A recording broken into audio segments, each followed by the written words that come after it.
i més breu, explicar una mica com es va fer i quina era la intenció d'aquest llibre quan es va pensar. A veure, és necessari aclarir que, a diferència de moltes obres sorgides del món acadèmic, Pseudohistòria contra Catalunya no és un estudi que sigui fruit d'un projecte de recerca finançat de la universitat. No és cap encàrrec institucional, ni molt menys el resultat d'un treball remunerat.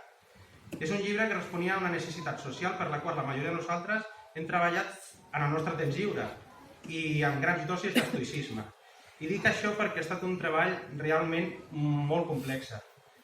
D'una banda, la dificultat de treure l'aigua clara de teories confusionistes de la pseudohistòria, tant espanyolista com la de l'Institut Nova Història, que menteixen sobre mentides. I per tant, ja us dic que hem tingut moltes hores d'arxiu i sobretot moltes hores de biblioteca. A la biblioteca de Catalunya, que tenim aquí al Raval, a nosaltres ja, almenys a mi, ja em diuen pel nom i què tal i com estic. Només, i clar, veient que no paro de demanar llibres sobre l'Institut Nova Història o sobre postulats ultraespanyolistes, em saluden però pensaran, aquest deu ser un... no sé, en fi. Evidentment que amb els seus biaixos ideològics i temporals, però sempre de forma honesta, tractant de conèixer i comprendre la història dels catalans sobre la base d'un material real, sobre la base d'allò que, feta una crítica heurística, sabíem que havia passat bé anant totes les setmanes, durant anys, a l'arxiu de la Corona d'Aragó, consultant els seus inesgotables fons documentals i admirant de manera incessant la llarga i intensa tasca erudita i historiogràfica d'una llarga cadena d'autors, des d'Antoni de Capmany fins a Eva Serra, passant per Antoni Rubió, Ferran Soldevila, Ramon d'Abadal, Jaume Vicenç Vives o Pierre Vilar, que havien intentat reconstruir de manera minuciosa el passat català a partir d'un ingent cabal de dades que ells mateixos havien anat a cercar amb afany i amb perseverança. La nostra feina ha estat desentortolligar la biografia que Jordi Bilbeny ha convertit en un laberint, amagant dades, fent passar per demostrades tesis inventades, malinterpretant documents, d'aquell el revisculament del pobre Joan, és a dir, documents on ell surt posteriorment de la seva mort que no indiquen en cap moment que sigui viu, és els que malinterpreten per dir que està viu. Fusionant personatges. Aquí tenim fins a 5, un Cristòfor Colom, el Cristòfor Colom de l'Institut Nova Història té fins a 5 vides corsàries, totes fusionades. Què més? Mentint sobre conceptes d'història del dret i sobre paraules de la filologia llatina, castellanitzant la legalitat catalana de l'època, tergiversant les interpretacions de múltiples historiadors i encara de tant en tant embolicant la troca, el mateix Jordi no para de contradir-se a ell mateix, però no ja d'una obra entre altres, sinó dins de la... Tenim un altre tema, que és delicat. Per això encara em fa entrebancar-me, perquè fer front a la pseudohistòria no és una cosa fàcil. Evidentment, no és fàcil perquè fa mandra, però tampoc és fàcil enfrontar-s'hi perquè et cauen de totes bandes. Més que res, Vicent i jo i la resta d'autors el mateix dia érem adjetivats com catanazis i a la vegada inquisidors espanyolistes. Això a la premsa i a les xarxes socials. En aquest sentit vull agrair als meus col·legues autors i a l'editorial la valentia que queda palesada en l'existència del llibre. M'explico.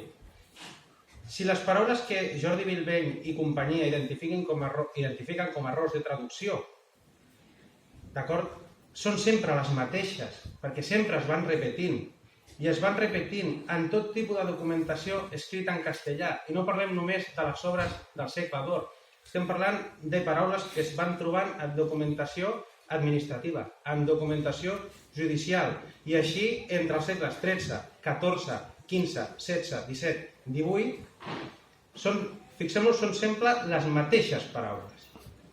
I això només ens deixa lloc a dues conclusions. O bé tota aquesta censura, que és un comodí per explicar qualsevol teoria, perquè clar, la falta de proves és la major prova, com va dir en el seu dia el professor Casals, que està aquí present. Aquest comodí o bé és fum, és un invent pseudohistòric, o bé durant 500 anys, com a mínim, Tota la documentació escrita en català i en castellà, que estem parlant de milions de documents, hauria estat falsificada per la mateixa persona que hauria estat treballant allà. Pensem-ho bé, cadascú fa les seves faltes d'ortografia. Cadascú s'equivoca i són altres persones el que els corregeix. Aquí estaríem parlant d'un immortal sensor traductor que no sabia gaire de català ni de castellà, que sempre aniria cometent els mateixos errors i que treballaria, insisteixo, sol. Perquè si fossin un grup de censors que treballessin junts, en algun moment uns o altres es repassarien la feina i dirien: escolta, aquí se t'ha escapat una catalanada. Això no està ben escrit en castellà. O si fossin censors traductors que s'anirien substituint un en el càrrec darrere l'altre, alguna cosa haurien deixat a mitges i el següent que aniria a mirar-ho diria: ostres, aquest s'ha equivocat aquí, no ha traduït bé això, i hauria esborrat i per tant no hauria quedat rastre que pogués trobar Jordi Bilbell. Perquè fins no l'ha trobat ningú, el rastre d'aquesta censura totpoderosa. D'altra banda, el trem estrella, i aquest és el més demandat, és si el cavaller barceloní Joan Cristòfor Colom i Bertran era en realitat Cristòfor Colom, a mode de Spiderman, la doble personalitat. I aquí seré molt clar, claríssim. No, no era la mateixa persona. Està documentadíssim. Vull deixar palès que en aquest llibre no estudiem la identitat ni el lloc d'origen de l'autèntic almirall, aquell que va anar a Amèrica. És un tema tan enrevessat en alguns aspectes que donaria per diversos llibres com aquest, sinó que el que fem és construir una biografia del català Joan Colom, aquella persona que ens han volgut fer passar que era l'autèntic navegant. Dins de les mateixes obres. És a dir, en un moment, en una obra diu aquest personatge és a Barcelona i en un altre moment aquest personatge justament a la mateixa època és a Sicília. I això surt en un llibre que es diu Cristòfor Colom, príncep de Catalunya, que s'acaba de reeditar fa res. Sobre les motivacions que van impulsar la creació d'aquest llibre, diré que va ser la indignació, la preocupació i l'esperança. Indignació perquè la manca de rigor que tota la pseudohistòria demostra sobre els temes que potineja, especialment, i en aquest cas sobre la història de Catalunya, a mi personalment, i crec que els altres que hem participat, ens feia mal. Un mal professional i un mal sentimental. Fan tant de temps que les diuen de l'alçada d'un campanar que pensen que mai ningú es molestaria a contradir-los, a anar argument per argument a mirar què havien dit. I mira, no ha estat així. Al final, doncs, ens hem indignat i ho hem fet. Esperança. Esperança perquè esperem que aquest llibre serveixi per molts companys filòlegs, historiadors que estan aquí presents i per molts altres que llegiran el llibre, perquè s'animin al màxim a difondre les seves recerques. Fora de l'àmbit estrictament acadèmic, que és allà on fan currículum, però també cal que això arribi a la societat. I també cal que refutin, sempre que vulguin, que s'animin a refutar la pseudohistòria. Esperem també que pugui servir per conscienciar ni que sigui una miqueta el gran públic del país de la pseudohistòria. Transmetre la idea de que el nostre passat col·lectiu és quelcom més que una joguina per fer-se ciències o una arma per discutir amb els que pensen diferent. En la nostra història col·lectiva descansa bona part de la nostra dignitat com a persones, dels que som aquí ara, però també de tots en conjunt com a pobles i sobretot dels que ja no hi són. Ja siguin els nostres pares, els nostres avis o gent que va viure fa 500 anys.